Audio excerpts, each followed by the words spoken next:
अयोध्या की सीमाओं के समीप ही मिथिला राज्य था, जो सुख सुविधा और वैभव से संपन्न था।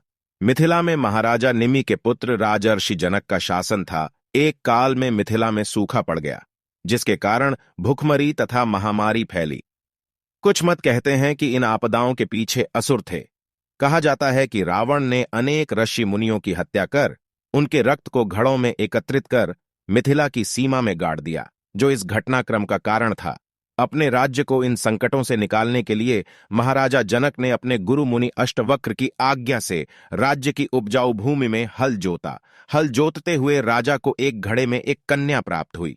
वह कन्या कोई और नहीं, माता सीता थी, जिन्हें भूमिजा भी कहा जाता है। राजा जनक की एक अन्य कन्या थी, जिनका नाम उर्मिला था। जनक के भाई कुशध्वज की भी दो बेटियां थीं।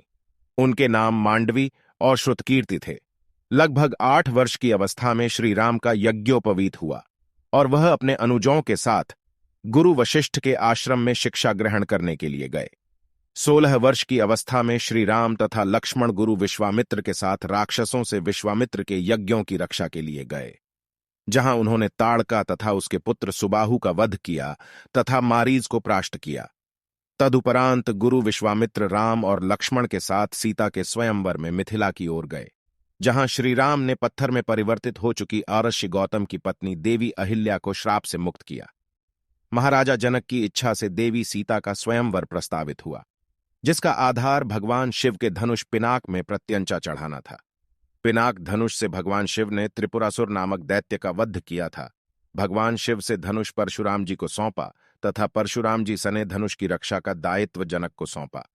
देवी सीता के स्वयंवर में विश्व भर से अनेक राजाओं एवं राजकुमारों के अतिरिक्त यक्ष, नाग, किन्नर, असुर व देवता भी शामिल थे, परंतु कोई भी उस धनुष को टस से मस न कर सका।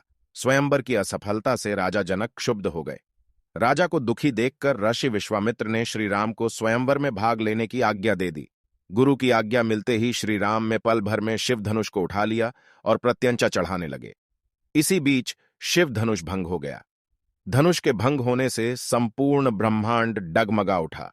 धनुष भंग होने का संकेत ऋषि परशुराम को भी प्राप्त हुआ और परशुराम जी अपने जग विख्यात क्रोध के साथ मिथिला की ओर चल पड़े। मिथिला में परशुराम जी का सामना श्री राम से हुआ, जहां परशुराम जी राम के उदारतापूर्ण व्यवहार तथा विचारों से प्रभावित हुए। समाचार प्राप्त होते ही अयोध्या से श्री राम की बारात राजा दशरथ की अगुवाई में मिथिला की ओर चल पड़ी।